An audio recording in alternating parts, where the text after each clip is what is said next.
MB 이명박 전 대통령께서 출국 때와는 다른 태도로 입국했다. 그래서 과연 무엇을 준비할까? 뭐 우리도 자료 있다고 하는데 MB 측의 폭로 예고에 대한 또 여러분의 시각, 이 두 질문에 대한 답을 한 차례 좀 부탁을 드리면서 정리해드리겠습니다. 뭐 후속 메시지는 없었죠. 그리고 그냥 미소를 살짝 짓고 말 아낀 속내는 따로 있는 것 아니냐 이런 얘기들이 나오고 있습니다.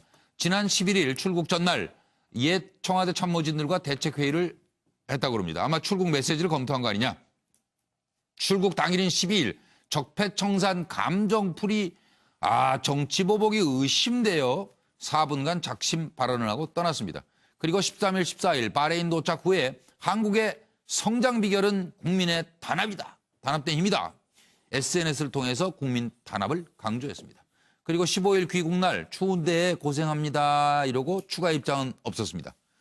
조혜진 전 의원 노 정권도 나체 합성 빼곤 다 하지 않았느냐. 이동관 전 수석 지지율에 취해서 제발 오버하지 마세요. 민병두 의원 노무현 자료 NLL 대화록 공작 실토하는 것. 여권 관계자 얘기로는 노 정부 실상을 공개해 이건 뻥카일 가능성이 높아요. 이런 얘기입니다. 들어보시죠.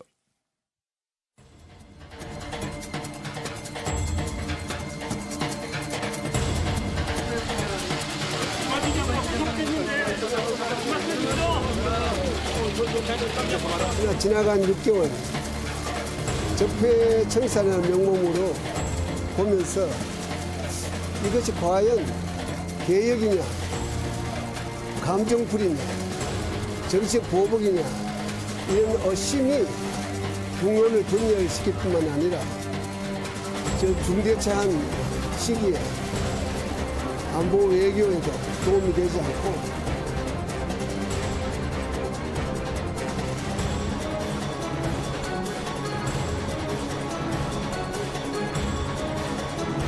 대통령과 관련된 말씀을 측근들에게 하신 게 사실인가요? 날씨가 추운데 참모진들에 대한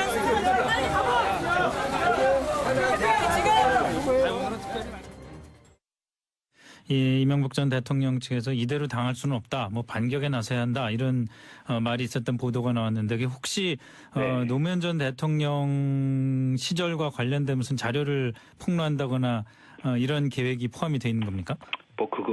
그런 일이 있어서는 또 안 되고요. 네. 그리고 뭐 역사 발전이라는 게 뭐 앞에 걸 다 부정해서 이루어지는 게 아니라 그 어떤 그 축적과 그 말하자면 진화가 이루어져야 되는 거 아닙니까? 네. 그러니까 저는 그런 일이 있어서는 안 된다고 보고요. 그리고 그거는 정말 마지막에 있을 수 없는 일이죠. 서로 속된 말로 얘기하면 너 죽고 나 죽게 하자는 얘기인데 네. 그건 국가를 위해서 아무 도움이 안 되기 때문에 뭐 그런 일이 없었으면 합니다. 네. 없었으면 거기까지만 한다는 말. 그래서 그 사람들이 갖고 있는 현명함이라고 할까? 그 사람들이 국정을 5년 동안 어떻게 했는가를 보여주는 바로미터 아니겠습니까? 그 발언 자체가. 저는 저 양반들이 저렇게 그 폐하스를 5년 동안 정치했구나. 근데 그 사람들은 개인적인 사감을 갖고 정치했고 불법적으로 과거 정부에 대해서 들여다봤다는 얘기 아닙니까? 그렇게 되면 정말 지난 2012년 대선 때 그 NLL 문건 등을 갖고 나와서 읽은 것 그런 것이 다 치밀한 공작에 의해서 진행됐다고 하는 것을 지금 사실상 고백성사하고 실토하는 거 아니겠습니까? 자기의 범죄를 갖다가 사실은 부지불식간에 실토하는 것이라고 봅니다. 이건 바른정당 오신환 의원부터 좀 의견 주세요. 이명박 전 대통령께서 바레인 출국할 때와 달리 귀국할 때는 날씨 얘기뿐이 안 하고 귀국을 하셨는데요. 맞아요. 예, 이제 출국했을 때의 여러 가지 정황 설명이 국내 여론이 그다지 썩 좋지 않았던 부분들을 또 인식하셨을 것 같아요. 그리고 이제 주변의 인물들을 통해서 이제 향후에 하나씩 반격을 좀 예고한 부분들이 있는데 저는 실제로 과연 반격할 수 있는 실질적인 정보나 내용들을 갖고 있을까에 대해서는 좀 글쎄 좀 의구심이 듭니다. 다만 이제 이명박 전 대통령께서 SNS를 통해서 많은 이야기들 지금 꺼내고 있거든요. 이제 국민들께 이제 회자되고 있는 것은 바레인에 가서 특강했던 내용들을 다 올렸는데 거기에 보면은 나의 스승은 가난과 어머니다. 그리고 우리 집 가훈은 정직이다. 이런 이야기들을 쭉 쓰면서 국민들께는 자기의 이제 범죄 행위에 대해서 예. 그걸 해명하고 있는 것 같은데요. 그렇네요. 네. 어쨌든 주변 인물들이 계속적으로 그 이후에 계속적인 어떤 압박이 들어오면 예. 모든 정보들을 가지고 있는 듯이 지금 뭐 까겠다 지금 이런 상태로 가고 있는데 저는 단순히 그 지금 사이버사의 인원들을 늘렸다거나 네. 아니면은 뭐 그 행위 자체를 뭐 대통령께 보고했다던가 이런 내용들만으로 과연 전직 대통령을 검찰이 출두시킬 수 있을까? 이런 부분들은 좀 의구심이 듭니다. 구체적으로 뭔가 좀 더? 위법 행위가 발견됐다면 이제 그때 시기가 다가오지 않을까 저는 이렇게 보고 있습니다. 예, 알겠습니다. 최명길 의원께서는 저도 그렇게 보는데요. 이제 사이버 사령부 인원 증원이라든지 예. 뭐 우리 쪽 사람 뽑아라라고 하는 전해진 말을 가지고 전직 대통령을 소환해서 기소를 한다 하는 것은 좀 부족하다. 부족하고 또 하는 쪽에서도 부담이 될 겁니다. 네, 네. 그러니까 제가 볼 때는 제가 이렇게 제한전이라고 썼는데 예. 그 이명박 전 대통령이 사실 그분이 정치해오는 과정에서 예. 상당히 그 이른바 상인 기질이 있었잖아요. 네. 그래서 아마도 제한전을 할 것이다. 정보는 분명히 있을 겁니다. 네. 그 상대에게 타격을 줄 만한 정보가 왜 없겠습니까? 5년 동안 정권을 가지고 정치를 했는데. 그래서 그러나 상당한 정도 제한적인 정보를 가지고 좀 대응을 할 텐데 예. 아마도 제 느낌에는 예. 이게 돈이나 부패 문제로 연결 짓지 않으면은 예. 아마 더 이상 이 사람을 몰아세우지 못할 것이고 예. 여러 각도에서 해외 자원 개발과 관련된 어떤 비리가 없었을까 하고 예. 좀 뭐 더 들여다보고 있는 들여다보고 있는 중이 아닐까 이렇게 추측을 합니다. 박영진 그쪽으로 의원은 결국 가지 않을까 하는 느낌이 들고요. 저는 이제 유구무원이라는 아주 쉬운 한자 4개 적어놨는데요. 예. 뭐 지금 MB 쪽에서는 이명박 전 대통령 측근들은 우리가 입이 없어서 말을 않고 있는 게 아니야. 우리도 알고 있는 거 많아. 뭐 이런 얘기를 하시는데 그런 말씀에 대해서는 그야말로 유구무원입니다. 할 말이 없습니다. 그러니까 알고 계신 거 있으면 다 얘기하시고요. 다른 걱정하지 마시고 과거 정부의 과거 정부의 최명길 의원이 타격이 좀 있을 거라고 무슨 걱정을 하십니다. 과거 정부에 무슨 범죄행위가 있으면 그거 다 드러내서 씻고 정리해야죠. 근데 협치해서 정리하자. 예, 그런데 문제는 이명박 전 대통령이 출국할 때 했었던 이야기를 들으면서 제가 들었던 생각은 잘못된 범죄 혐의와 관련된 내용을 정치 보복이라고 하는 이불로 덮으려고 하는 거 아니냐는 생각이었어요. 그러니까 물론 지금 앞서 두 분 말씀하신 내용들을 보면 일정하게 문제가 있겠지만 그 부분에 대해서 더 파고 들어갈 만한 그런 근거가 없으면 이명박 대통령을 구속하거나 혹은 범죄 혐의로 처벌할 수 있겠느냐라고 하는 얘기를 하셨는데 어쨌든 그런 부분에 대해서 원세훈 국정원을 통해서 드러나는 것이 있고 또 김관진 전 장관에 의한 어떤 기무사 운영 이런 부분들에 의해서 대북 전투를 수행하라고 만들어 놓은 기관들이 국내 야당을, 국내 국민을, 비판적인 시민단체를 공격하는 데 활용했다라고 한다면 그 문제가 분명히 있는 거 아닙니까? 거기에 대한 지적을 정치보복으로 덮으려고 하는 것 자체가 좀 적절치 않아서 참 별로 드릴 말씀이 없구나 하는 유구무원입니다. 그럼 자유한국당 장제원 의원. 저는 문재인 정부가 처음에 출범을 할 때 이 적폐청산을 그야말로 제도 시스템을 개혁하는 적폐청산을 하고 국민 통합 그동안 촛불을 통해서 우리 국민들이 얼마나 많은 가슴에 상처를 받았습니까? 그 상처를 치유하는 국민 통합의 대통령이 될 것이라고 기대를 했는데 정말 지금 하는 걸 보면 아마 문재인 정부는 노무현 대통령을 이명박 정부가 정치적 보복을 했다라고 생각하는 것 같아요. 그렇기 때문에 지금 이명박 대통령을 면박 주기식 이렇게 린치를 가고 있다. 저는 정말 이래서는 안 된다고 생각을 합니다. 이 왜 제가 린치를 당하고 있다는 말씀을 드리냐면 노무현 대통령께서 돌아가신 이유가 이명박 정부에서 피의 사실을 공포하고 전임 대통령을 면박 주는 그러한 강압 수사에 의해서 스스로 목숨을 끊을 수밖에 없었다. 정말 이건 보복이었다고 말한 것처럼 지금 이명박 대통령에 가해지고 있는 이러한 보복들이 패턴이 같습니다. 뭔가 어디선가 정보가 나와서 그 정보가 친정부 언론을 통해서 단독 기사로 만들어지고 예. 그 단독 기사는 또다시 인터넷상에 여론화되고 그 여론화된 것이 시민단체로부터 고발이 되고 수사가 되고 소환되고 이런 보복의 면박주의 패턴이 같다는 거거든요. 그래서 이거는 정말 이래서는 안 된다는 생각이 들고 네. 이명박 대통령이 지금 생각하고 있는 것들 제가 잘은 모르겠지만 예. 고민의 지점은 이런 것 같습니다. 이명박 대통령인들 예. 그 당시에 노무현 대통령의 수사 당시에 예. 사실상 노무현 대통령이 서거하심으로 해서 수사가 덮여졌거든요. 예. 그 내용을 모르고 있겠냐는 거죠.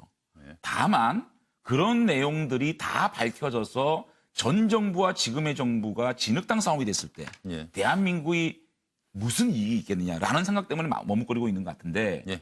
구체적으로 잘은 모르겠지만 지금 나오는 얘기들이 노무현 대통령의 따님인 노정현 씨의 환치기 예. 미국의 빌라를 구입한 것들이 뭐 카지노 얘기가 나오고 그 매니저 얘기하고 뭐 매니저의 친척이 한국에 있어서 환치기를 했다는 구체적인 얘기들이 나오고 있거든요. 네. 그다음에 국정원의 1심의 사건 잘 아실 겁니다. 그 당시에 김승희 국정원장이 파면되고 들어오는 그 과정에 많은 얘기들이 있었단 말이죠. 네. 그다음에 이제 정리해 주세요. 예, 다양한 국정원 활동비 문제라든지 그다음에 청와대 활동비 문제 노무현 정부 당시에 권양주 여사가 3억 정상문 12억 5천. 아, 그럼 좋아요. 그러면 이런 것들이 만약에 예. 정말 카드가 나오고 한다 그러면 대한민국에 무슨 도움이 되겠느냐. 그래서 이명박 대통령은 지금 보는 것 같아요. 아까 오신환 의원이 지적했듯이 자 지금까지 피의 사실이 이겁니다. 댓글 4년 동안 8,600개, 한 달에 10개. 그거 달고 자 우리 사람 시간이. 사이버 사령부에 더 드려라. 이거 가지고 과연 대통령을 몰아갈 수 있을지에 대한 자신감도 저는 좀 있다고 봅니다. 네, 알겠습니다. 저 오락가락 지금 정계 개편 관련해서 네 분의 의견이 좀 궁금해서요. 그 얘기로 넘어가겠습니다.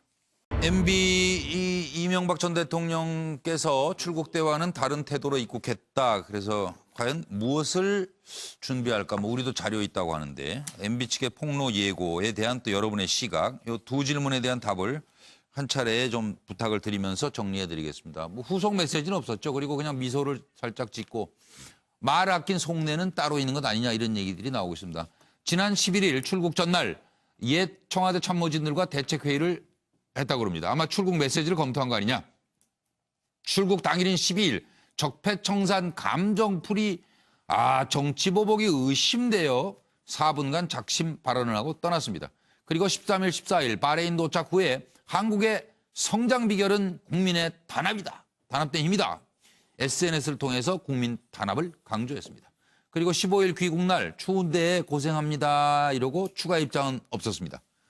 조혜진 전 의원 노 정권도 나체 합성 빼곤 다 하지 않았느냐. 이동관 전 수석 지지율에 취해서 제발 오버하지 마세요. 민병두 의원 노무현 자료 NLL 대화록 공작 실토하는 것. 여권 관계자 얘기로는 노 정부 실상을 공개해 이건 뻥카일 가능성이 높아요. 이런 얘기입니다. 들어보시죠.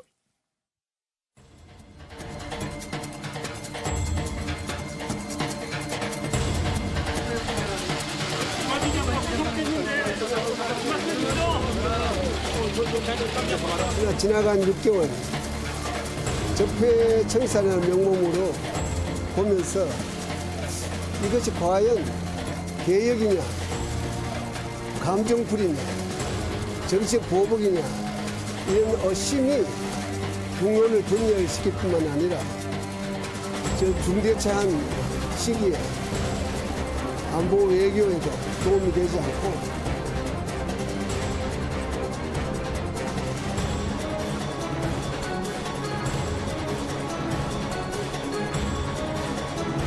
대통령과 관련된 말씀을 측근들에게 하신 게 사실인가요?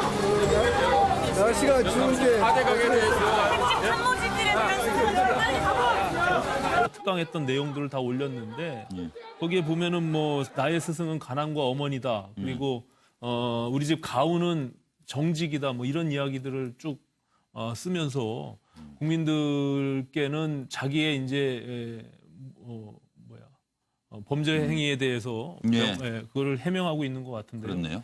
어쨌든 주변 인물들이 계속적으로 그 이후에 계속적인 어떤 압박이 들어오면 모든 정보들을 가지고 있는 듯이 지금 뭐 까겠다 지금 이런 상태로 가고 있는데 저는 단순히 그 지금 사이버사의 인원들을 늘렸다거나 아니면은 뭐 그 행위 자체를 뭐 대통령께 보고했다던가 이런 내용들만으로 과연 전직 대통령을 검찰이 출두시킬 수 있을까? 이런 부분들은 좀 의구심이 듭니다. 구체적으로 뭔가 위법 행위가 발견됐다면 이제 그때 시기가 다가오지 않을까 저는 이렇게 보고 있습니다. 예, 알겠습니다. 최명길 의원께서는 저도 그렇게 보는데요. 이제 사이버사령부 인원 증원이라든지 뭐 우리 쪽 사람 뽑아라라고 하는 전해진 말을 가지고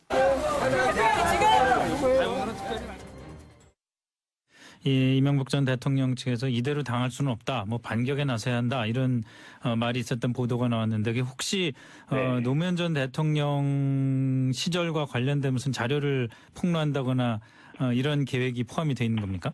뭐 그런 일이 있어서는 또 안 되고요. 네. 그리고 뭐 역사 발전이라는 게 뭐 앞에 걸 다 부정해서 이루어지는 게 아니라 그 어떤 그 축적과 그 말하자면 진화가 이루어져야 되는 거 아닙니까? 네. 그러니까 저는 그런 일이 있어서는 안 된다고 보고요. 그리고 그거는 정말 마지막에 있을 수 없는 일이죠. 서로 속된 말로 얘기하면 너 죽고 나 죽게 하자는 얘기인데 그건 국가를 위해서 아무 도움이 안 되기 때문에 뭐 그런 일이 없었으면 합니다. 네. 없었으면 한다는 말. 글쎄 그 사람들이 갖고 있는 현명함이라고 할까? 그 사람들이 국정을 5년 동안 어떻게 했는가를 보여주는 바로미터 아니겠습니까? 그 발언 자체가. 저는 저 양반들이 저렇게 그 페아스를 5년 동안 정치했구나. 근데 그 사람들은 개인적인 사감을 갖고 정치했고 불법적으로 과거 정부에 대해서 들여다봤다는 얘기 아닙니까? 그렇게 되면 정말 지난 2012년 대선 때 그 NLM 것 등을 갖고 나와서 입은 것 그런 것이 다 치밀한 공작에 의해서 진행됐다고 하는 것을 지금 사실상 고백성사하고 실토하는 거 아니겠습니까? 자기의 범죄를 갖다가 사실은 부지불식간에 실토하는 것이라고 봅니다. 이건 바른정당 오신환 의원부터 좀 의견 주세요. 뭐 이명박 전 대통령께서 바레인 출국할 때와 달리 귀국할 때는 뭐 날씨 얘기뿐이 안 하고 귀국을 하셨는데요. 맞아요. 예, 이제 출국했을 때의 여러 가지 정황 설명이 국내 여론이 그다지 썩 좋지 않았던 부분들을 또 인식하셨을 것 같아요. 그리고 이제 주변의 인물들을 통해서 이제 향후에 하나씩 반격을 좀 예고한 부분들이 있는데 저는 실제로 과연 뭐 반격할 수 있는 실질적인 정보나 내용들을 갖고 있을까에 대해서는 좀 글쎄 좀 의구심이 듭니다. 다만 이제 이명박 전 대통령께서 SNS를 통해서 많은 이야기들 지금 꺼내고 있거든요. 뭐 이제 국민들께 이제 회자되고 있는 것은 뭐 바레인에 가서